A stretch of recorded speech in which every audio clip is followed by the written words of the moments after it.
La reinvención del tránsito en Guayaquil es real. Los 20 primeros buses eléctricos son reales. Los sensores para monitorear apertura de puertas y los botones de pánico en los buses son reales. Las cabinas y los equipos técnicos de la aerovía llegaron desde Francia y son reales. Las 150 nuevas rampas en buses especiales para pasajeros con discapacidad son reales. Cumplimos lo que hemos prometido, pero iremos más allá. Esto es real. ATM, en coordinación con la Alcaldía de Guayaquil.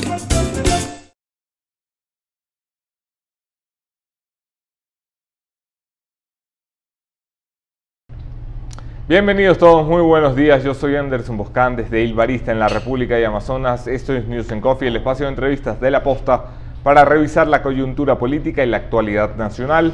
Hoy jueves 17 de enero del año del Señor 2019, día importante en la República. Un agradecimiento a las marcas Hyundai que nos acompañan a hacer periodismo independiente desde el principio. Il Barista, donde nos sirven el café de la mañana. Carlos, ¿qué nos ha servido esta mañana? Hoy un latte con leche entera del café de Nanegalito. Eres un crack, Carlos, gracias. Nunca entiendo qué me sirven, pero siempre están buenísimos. Un agradecimiento especial a la Cooperativa Andalucía y su tarjeta de débito con la que podemos pagar el consumo de la mañana para que Carlos no llame a la policía. Úsala bien, Carlos. Gracias.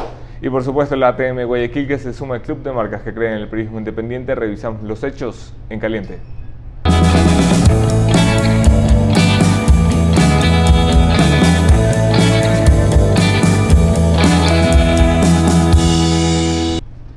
En caliente, ¿por dónde empezamos? A ver, hoy al mediodía el presidente de la República se reúne con el Consejo de Participación Ciudadana y Control Social Transitorio en el Palacio de Carondelet para decidir y hacer público el destino del contralor Pablo Celi.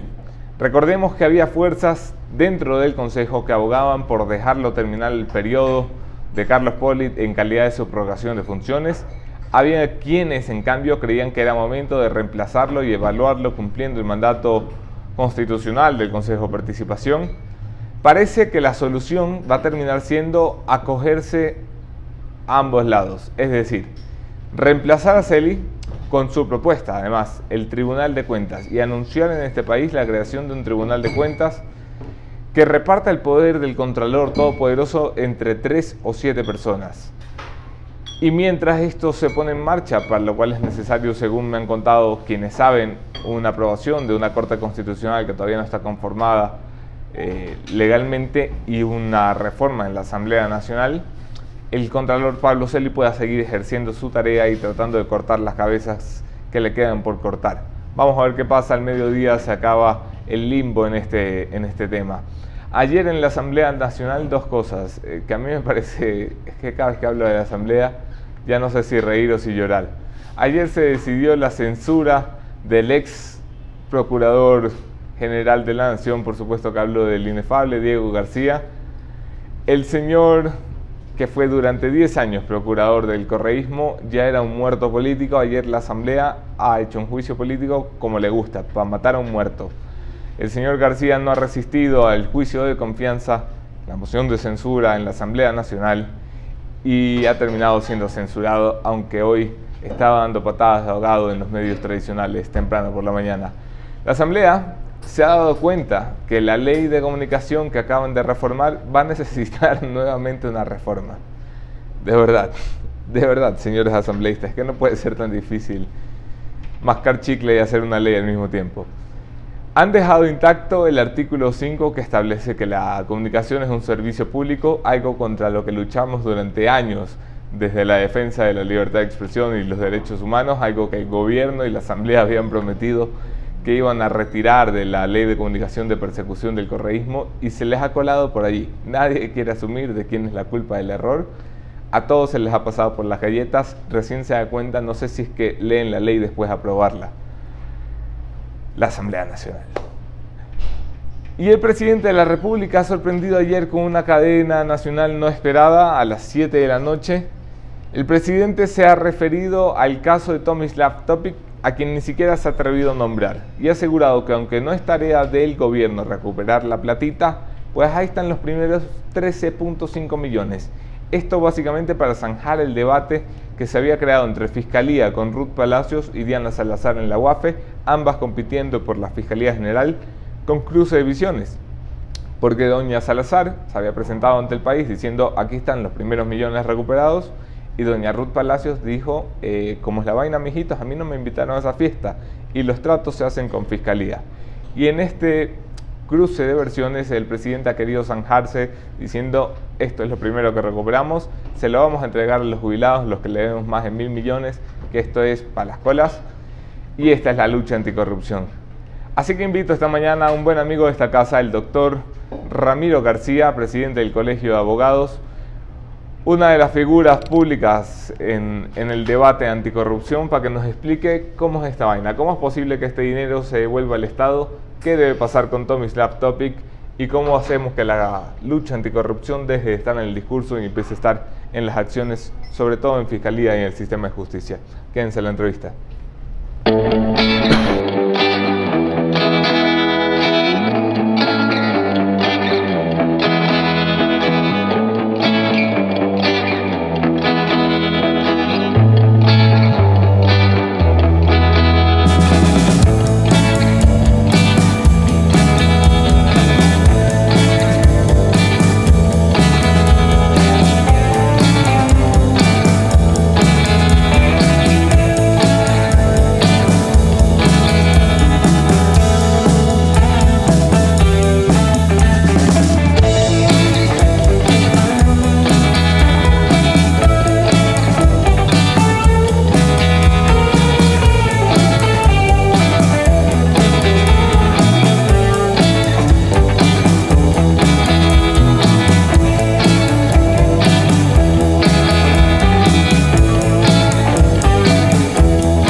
Gracias a todos por quedarse en la entrevista. Yo soy Anderson Boscán en todas las redes. Podemos seguir allí la conversación. Gracias especialísimas a quienes comparten nuestros contenidos. Eso nos ayuda a crecer. Pendientes esta tarde-noche.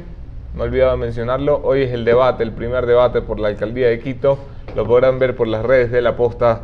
Cobertura en directo. Luis Eduardo Ibanco y ese servidor tratando de hacerle preguntas a quienes aspiran a sentarse en el sillón de la Alcaldía de Quito. Bienvenido, doctor Ramiro García. Anderson. ¿Cómo me le va? Siempre un gusto. El gusto es mío. Bueno, acá... ¿Qué le parece más gracioso en este país? Bueno, yo creo que ahí me ponen problemas, porque hay tantas cosas que hacen gracia. Aquí en el Ecuador nos podemos morir de todo menos de aburrimiento, ¿no? De vergüenza, de las iras, pero de aburrimiento nunca. Vamos a entrar al caso Topic. Vamos a intentar que nos explique a nosotros, los ignorantes del derecho, qué carajo es lo que ha pasado aquí. ¿Cómo es posible que 7 años después de recibir una platita, venga un empresario y diga, uy, me he enterado que el origen de los fondos es ilícito? Sí, me acabo de enterar que esta vaina puede venir de la corrupción. Aquí está la plata. Espectacular el cafecito. Es buenísimo. Sí. No, es buenísimo. ¿Cómo es posible? O sea, ¿esto bajo qué lógica jurídica se puede hacer? ¿Esto es normal? A ver, o sea, de lo que se entiende, de lo que se explicó en rueda de prensa entre funcionarios del Ejecutivo, la directora de la Unidad de Análisis Financiero, Diana Salazar, y el viceministro Granda y el ministro Juan Sebastián Roldán. El señor Topic habría recibido $13.5 millones como un aporte del señor Rivera a nombre del señor Glass, pero esa plata la transfiere Odebrecht. Hace 7 años Odebrecht no estaba investigada, y eso hay que decirlo. Sí, correcto. A ver, uno de los elementos, primero que nada... No solo no está investigada, la mayor empresa privada del Brasil, hace 7 años, y de Latinoamérica. Sí, hace todos 7 querían años hacer negocio con Odebrecht. Era la empresa mimada de todo el mundo. Me acuerdo que de los abogados, muchos querían ser abogados de Odebrecht, vincularse de alguna manera a Odebrecht. Sí, sí. Ahora todo el mundo niega niega las vinculaciones previas. Mire, Entonces, hace 7 años, Odebrecht, obviamente cuando ya estaba metida en toda esta trama de corrupción, hace este aporte de 13.5 millones de dólares a la empresa del señor Topic, que además resulta que es muy boyante hoy por hoy y que es el mayor proveedor de internet del país y además con una tecnología vamos a hablar de eso y de lo que se dice puertas adentro en el gobierno. Le tienen pánico a tocar Telconet. Ya vamos a hablar de eso. Bueno, me imagino. Es decir, Telconet ha estado vinculada a el esquema de contratación directa e indirecta, y es más, vemos que inclusive fue considerado en su momento por el señor Glass como una opción de retiro dorado, pues, ¿no? Es decir, vamos a ser socios del señor Topic y vamos a hacer negocios juntos. Después de haber generado además toda una infraestructura de crecimiento empresarial ligada un poco a la actividad estatal. Ok. Bueno, el señor Topic lo que dice es: yo no sabía en su momento del origen delictivo. Primero, para que se entienda, ¿qué es el lavado de activos? El lavado de activos consiste en transferir, disimular, introducir valores en general a través del sistema financiero, de empresas ficticias o de cualquier mecanismo que permita esconder el origen ilícito de unos fondos. Cuando hablamos de origen ilícito estamos hablando de fondos de origen delictivo. Correcto. En este caso, evidentemente esos 13.5 millones no eran un regalo de Odebrecht, era una coima, era un pago por favores por contratos y favores contractuales recibidos. Obviamente, ¿a quién? A quien manejaba todo el sector, todo el área de sectores estratégicos, y que era el señor Glass. El señor Glass, como era su modus operandi, siempre lo hacía a través de su tío, el señor Rivera. Al igual que todos los otros pagos que en efectivo y en transferencias se demostró que había recibido Rivera a nombre del señor Glass. ¿Qué opinas cuando el abogado de Jorge Glass, el doctor Franco Romero, dice... Franco Lor, perdón. Eduardo Franco Lor. Eduardo Franco Lor. Estoy pensando en el asambleísta Franco Romero. Cuando el doctor Eduardo Franco Lor dice: mira, esto es claro, es un negocio que hace Odebrecht con Glory y Telconet, ITBS tal y tal. Son empresas privadas, ahí no tiene nada que ver Jorge Glass. Esta es la prueba de que Jorge Glass es inocente. Sí, pero es todo lo contrario. Sí, es verdad que Odebrecht hace la transferencia a través de Glory y a Telconet. Pero en esto ha sido muy claro también Topic, y seguramente lo va a repetir de ser llamado a testificar en juicio, que esa inversión no era una inversión de Odebrecht, que él no tenía ningún contrato con Odebrecht. Mira, te doy un ejemplo. Justo me estoy comprando un auto, hoy por hoy. Y llega un cliente mío y me dice: oye, te compro hagamos una cosa, en lugar de pagarte, no tengo para pagarte honorarios en este momento, todos los honorarios que... permíteme que te compre el auto. Entonces yo asumo la deuda y la voy pagando por meses hasta completar el costo total del auto. Claro, pero esa persona no está comprando el auto, me está pagando a mí, a través del mecanismo de la compra del auto. ¿Me explico? Entonces, en este caso le dijeron a Odebrecht: en lugar de pagarme a mí los 13.5 millones, por favor, métale la plata a través de Glory, y Glory haga la transferencia a Telconet, y esa es nuestra plata, nuestra inversión, y con eso entramos de socios del señor Topic. Claro, el señor Topic en su momento, es decir, ojo, tenemos que respetar la presunción de inocencia. El señor Topic dice: yo no sabía, y se tiene que presumir que no sabía. Ahora, habrá que investigar si en verdad no sabía o no. Si sabía o no. Pero lo que dice es: yo sabía que Odebrecht pagaba y que pagaba a nombre de... Ahora, ¿yo qué voy a saber cuál era el trato de los señores Glass y Rivera con Odebrecht? Eso ya es muy problema suyo. Porque es súper normal que el vicepresidente de la República haga inversiones a través de una compañía que contrata con el Estado. Hombre, tampoco, ¿no, Ramiro? O sea, la presunción de inocencia está bien, pero no, a ver, me estoy estoy siendo, digamos, un poco purista en el tema de garantía. Yo entiendo la presunción de inocencia, es una cosa, es decir, porque no podemos juzgar juzgar desde acá. Pero lo que sí está claro es que Glass y Rivera sí sabían cuál era el origen de ese negocio. Vamos a la devolución, que es una de las cosas que genera polémica y dudas. A mí me genera dudas. ¿Bajo qué figura una persona se acerca al gobierno y le dice: esta plata se la quiero entregar a usted, señor gobierno? ¿Por qué acercarse al gobierno y no tratar de cerrar un acuerdo con Fiscalía? ¿Y qué implica el acuerdo que ha cerrado con el gobierno? Lo que pasa es que no tiene por qué llegar a ningún acuerdo con... Primero, Fiscalía no puede llegar a acuerdos económicos, para empezar. Ese no es potestad de Fiscalía. Segundo, Fiscalía no ha abierto ninguna instrucción fiscal. Todo está en sede de investigación previa, que es una fase preprocesal. Así que no había ninguna razón para acercarse a Fiscalía. Todo lo contrario. Le dice: vea gobierno, vea unidad de lavado de activos, porque le de la unidad de análisis financiero es una unidad de análisis de lavado de activos.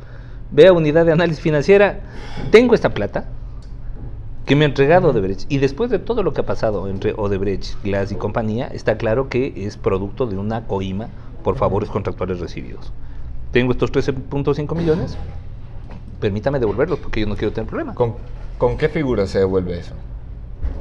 La figura, es decir, no existe una figura específica, con un nombre específico, pero es una restitución de valores una vez que la persona se entera que son de origen ilícito. Pero porque está dentro de la ley, a eso voy. Sí, sí. O sea, no importa si son 5.000 o... Si son 5.000 o 50 millones, no, igual. Es pues totalmente... ir al gobierno y decir, desde mi punto de vista, claro, por supuesto, tenga. eso es más o menos, a ver, es como que tú pones en venta tu casa. Tú no me conoces a mí, me conoces a mí, peor, me conoces a mí, sabes que soy un abogado, y yo te digo: mira, ¿sabes qué? Voy a comprar a nombre de voy a comprar la casa, un cliente mío está interesado en tu casa. ¿Cuánto cuesta la casa? $500,000, listo. ¿A nombre de quién giro el cheque? Ya está, perfecto, ten. Y luego de las investigaciones, luego de 3 años, se establece que esos $500,000 que yo te giré contra mi cuenta corriente fueron transferidos previamente por un narcotraficante. Claro, ¿tú sabías al momento de vender la casa? No tenías idea. Pero tú llegas, entonces vas a la unidad de análisis financiero y dices: a ver, un ratito, ustedes tienen un proceso abierto por lavado de activos en contra de este narcotraficante y del doctor Ramiro García, que ha actuado como testaferro. Bueno, les cuento que en mi caso personal, a mí me compraron la casa y me dieron los $500,000, así que por favor permítame restituirles $500,000 en la medida que mi flujo me lo permita. Pero yo no quiero tener problemas de lavado de activos. Entonces me parece que es un buen punto también de devolución de platas y de lucha contra corrupción. Me parece que ahí el gobierno se anotó un buen poroto, creo yo. ¿Qué te parece esa vaina de más bien, voy lo que a me devolver pareció, según mi flujo de caja? Lo que pasa es que 3,5 millones normalmente no lo tienes no lo tienes en caja chica. Entonces tiene sentido. Como si es que yo te pago los 500,000, seguramente tú no te vas a tener los 500,000 ahí. No, seguro en unos 150 años ya... Pero bueno, dices: bueno, a ver, permítame devolver esta vaina, pero yo lo que no quiero es participar en un lavado de activos, porque desde el momento en que tú conoces el origen delictivo de los fondos, en ese momento ya te conviertes en autor de lavado de activos. Entonces, el señor Topic lo que ha querido es curarse en salud y decir: vea, ahí está platita que evidentemente es de origen ilícito, déjeme le devuelvo. Como es una empresa solvente, rentable, ese flujo de caja no demorará mucho tiempo. ¿Esto le puede dar algún blindaje procesal a Tomislav Topic? Quiero decir, el acuerdo con el que llega con el gobierno, y que es por donde yo entiendo que van las declaraciones de la fiscal, dice: sin duda, me están complicando el proceso en fiscalía. Pero la pregunta es: ¿qué proceso? Es cierto, sí. ¿Qué proceso? No está abierto el proceso. No hay proceso. O sea, a mí, es decir, yo guardo aprecio por la señora fiscal, creo que es una persona honesta, pero creo que esa reivindicación de la titularidad de la acción penal que hizo en su rueda de prensa es una titularidad vacía. O sea, tenemos temas como Campos Inge, con informe con indicios de responsabilidad penal, que sigue investigación previa. Tenemos temas como Petrochina, clarísimos, en donde está clarísima la intermediación delictual que se hace del petróleo ecuatoriano. No se abre una instrucción fiscal. De tu amigo, Carlos Ochoa. Está la denuncia, ya van a ser 2 años.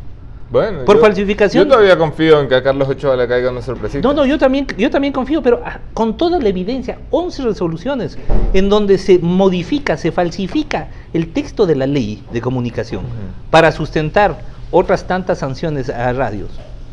Y no se procesa.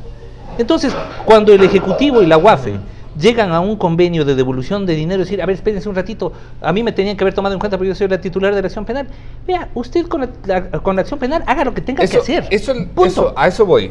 Ella puede mañana decidir que va a abrir instrucción fiscal y que no solo eso, que va a pedir la prisión preventiva del señor Topic, que va a pedir allanamiento, puede hacer todo lo que considera ella puede decir, verá, han pasado 7 años desde que se entregó esa plata.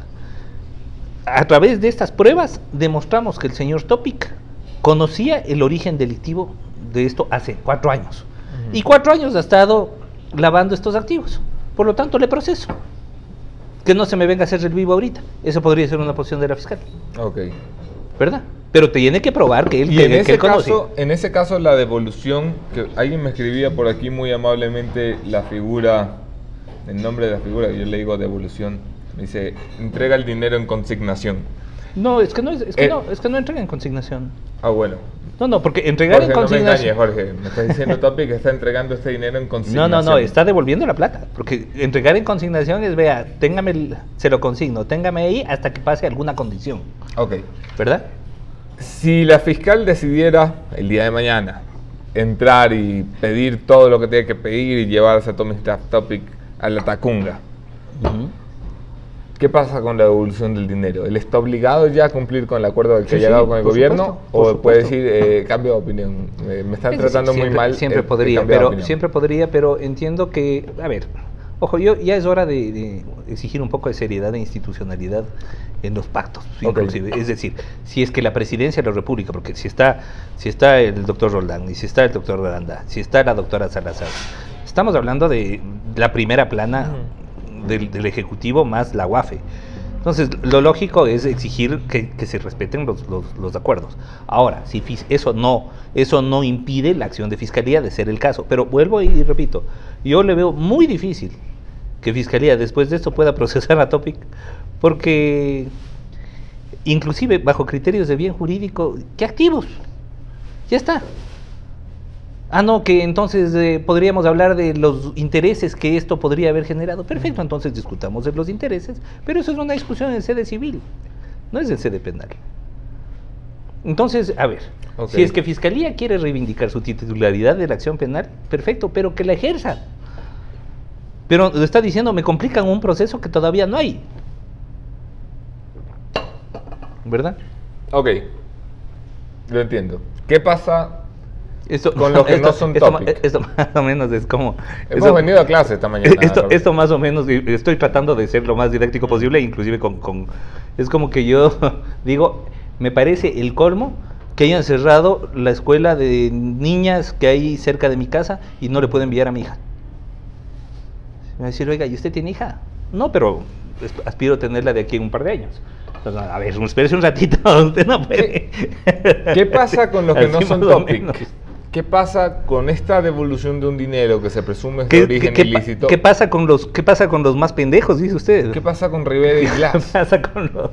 A ver, bueno, esos no son los más pendejos, son los más vivos. Yo iba a hablar de los... yo iba a hablar del 99% de los 37,000 presos que tenemos en nuestros centros de rehabilitación. No, yo me refiero a qué pasa que ahora que se prueba mientras Glass dice, esta vaina es mientras ilegal. El señor Correa, el señor Glass, el señor Rivera estaban haciendo todos sus negocios, porque recordemos que el negocio de Petrochina empieza por un decreto ejecutivo firmado por el señor Correa. Sí. Recordemos que todos los contratos que ahora se han determinado con sobreprecios empiezan por declaratorias de emergencia y excepcionalidad firmados por decreto ejecutivo por el señor Correa. Mientras estaban haciendo todos estos negocios, estaban multiplicando por 4, incrementando en 400% el número de presos del país, el 99% de los cuales pertenecen al sector socioeconómico más deprimido. Así que teníamos 9,000 presos, alrededor de 9,000 presos en 2009, y ahora tenemos 37,000. Pero es muy bonito, porque ahora les toca vivir en el hacinamiento. Entonces, claro, como fueron tan malos los gobernantes y construyeron primero unas prisiones en las que metieron la cantidad de presos que le dio la gana, Oiga, ahora que se aguante. ¿Cómo habrá sido? Es que la verdad es que somos un país de chiste, ¿no? Los mismos mandatarios que reivindicaban la calidad de las cárceles que estaban construyendo y que decían que era un modelo para Latinoamérica, ahora califican las condiciones de esas cárceles como un atentado contra los derechos humanos y están diciendo, vea, ¿cómo le pueden tener ahí? Lo comparan con los campos de concentración de imagínense, es la cárcel que ellos construyeron, la Tacunga. Sí, hombre, y califican de tortura. O sea, en eso sí que Pablo Escobar fue más inteligente, porque ese también se construyó la cárcel, pero por lo menos con buenas condiciones, claro. La hizo bien. No, así es, la de Envigado. Mismo. Podría haber puesto una salita VIP, Lo una que pasa vaina. es que ellos siempre pensaron en las cárceles como el sitio donde podían guardar a los opositores. Claro. Claro, la cárcel estaba para los Laras, para los Baldas, para los 10 de Luluncoto. De verdad, no, pues ahí sí, no, pucha. Estaban gozando de las comodidades de la rehabilitación social revolucionaria. Ahora resulta que es una tortura. Y lo peor es que les doy la razón. Sí es una tortura. Lo es. O sea, las condiciones en las que viven nuestros presos es terrible. Tenemos casi un 57% de hacinamiento. Lo que quiere decir que una cárcel que estaba... Una cárcel, digamos, para poner cifras, que estaba diseñada para 10, ahora tiene 16. Entonces, imagínense los problemas de salubridad, de violencia que genera el hacinamiento, de convivencia en general. Es terrorífico. Estos están allí para 6 años. Asociación ilícita, esa fue la pena que les dieron. Yo creo que un poquito más, porque si es que por se agravantes. procesa... No, pero si es que se procesa Singue, si se procesa Singue, vamos a eso voy. Si Tomislav Topic devuelve 13.5 millones, que dice, esta vaina debe ser de origen ilícito, claro, y esta vaina era de Rivera, entonces de estamos hablando ya de lavado de activos en el umbral, sí, por supuesto. Podrían, evidentemente se esperaría un informe de la UAFE en donde se determine que hubo lavado de activos. Y con ese informe de la UAFE que se determine que hubo lavado de activos, se podrá procesar al señor Glass y al señor Rivera por lavado de activos en el umbral superior, porque no es lo mismo lavar 5.000 que lavar 13,5 millones. ¿Y de cuántos añitos estamos hablando? Si la memoria no me falla, es de 10 a 13. O sea, que va subiendo, ¿no? Sí. Entonces yo creo que va a haber algunas huelgas de hambre. Algunas huelgas de hambre tiene, ¿no? Sí. Tanto peculado como lavado de activos en los umbrales superiores son de 10 a 13. ¿Nunca te has preguntado por qué Glass no delata? Lo que pasa es que, a ver, Glass no tiene necesidad de delatar bajo las condiciones en las que está. Y digo, no tiene necesidad de delatar porque ha sido sometido a procesamientos menores bajo tipos penales leves, con una sanción que correspondería, por ejemplo, a alguien que meta 2 celulares a una cárcel o que se robe 4 gallinas, ¿no? Violentando las puertas del corral. Entonces, ¿para qué? Si además él sabe que podrá acogerse de aquí a 2 años y medio a beneficios penitenciarios. O sea, ¿tú crees que él está calculando que me queda poco tiempo y salgo es decir, mientras a girar cheques? Exacto. Mientras no sea procesado por lo que tiene que ser procesado, y ojo, que esto de Topic o lo de Singue es la puerta a procesamientos adecuados, ¿verdad? Tanto por peculado como lavado de activos, y ahí sí estamos hablando de ligas mayores. Sí. Mientras no sea procesado por estos tipos penales más graves, no le veo la necesidad de delatar. ¿Para qué va a acogerse a otros beneficios penitenciarios? Hace poco, con una huelga de hambre, casi se hace trasladar a la cárcel 4.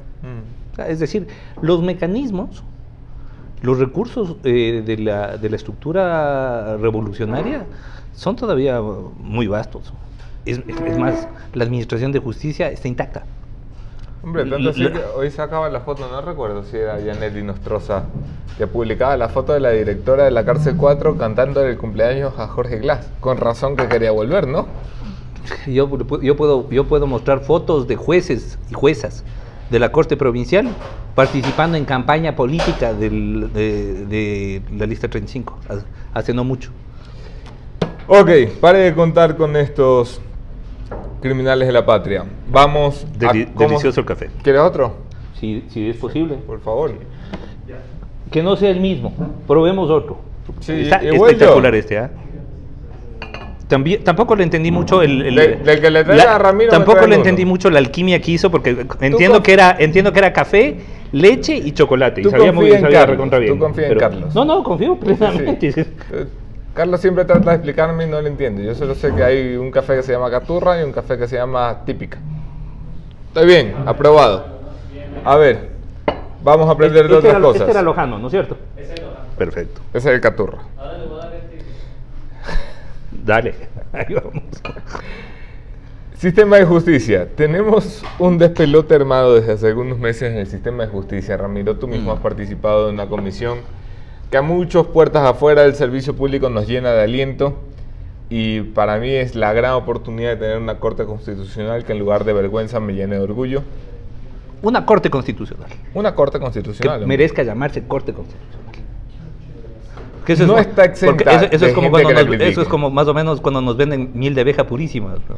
O es miel de abeja o no es miel de abeja, no puede haber miel de abeja purísima. No está exenta de críticas esta Eso comisión. esperábamos, por supuesto. Críticas con forma de denuncia, pero sin llegar a ser denuncias. Pongo el caso de Ana Abril, que salió a decir básicamente que ha sido un proceso injusto, por así decirlo. A ver, la doctora Abril tuvo una magnífica puntuación de carpeta, porque tiene toda la experiencia y los antecedentes, es más, inclusive la formación, tiene formación de nivel PhD. Le fue muy mal en la examinación escrita, 6 sobre 20, y le fue recontra mal en la examinación oral, 11 sobre 30.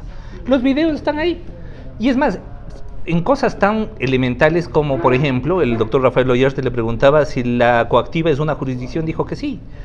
Entonces, un candidato a juez constitucional que no sepa que la coactiva es un procedimiento administrativo y no una jurisdicción, y que el juez de coactivas, aunque se llame juez de coactivas, como el juez de aguas del 40, no es un juez, no ejerce jurisdicción.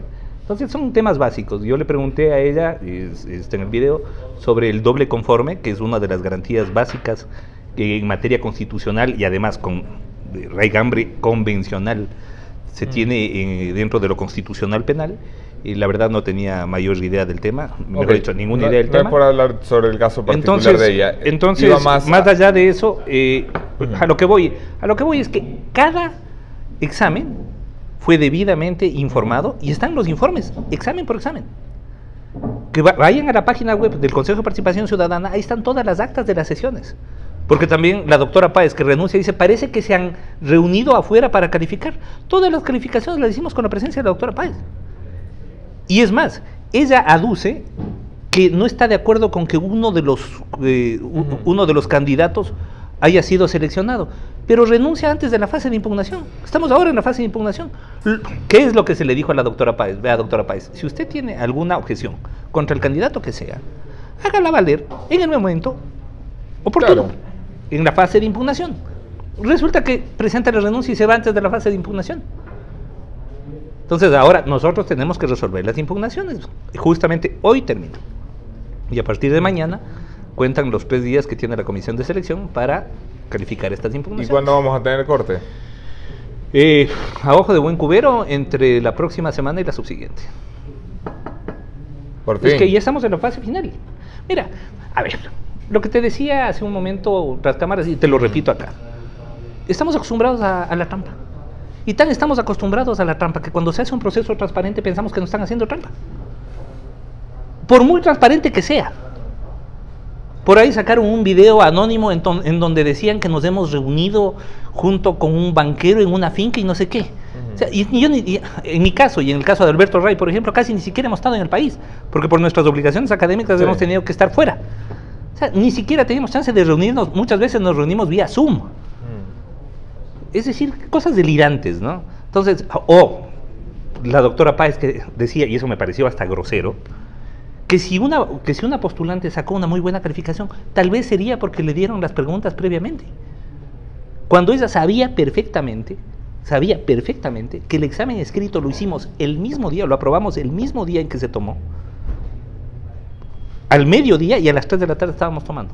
O sea, no había manera de filtrar preguntas, ni mucho menos. Con un adicional, calificamos bajo código numérico, lo que significa que nosotros no teníamos No idea había de la nombre. identidad de la persona que había hecho el examen que estábamos calificando.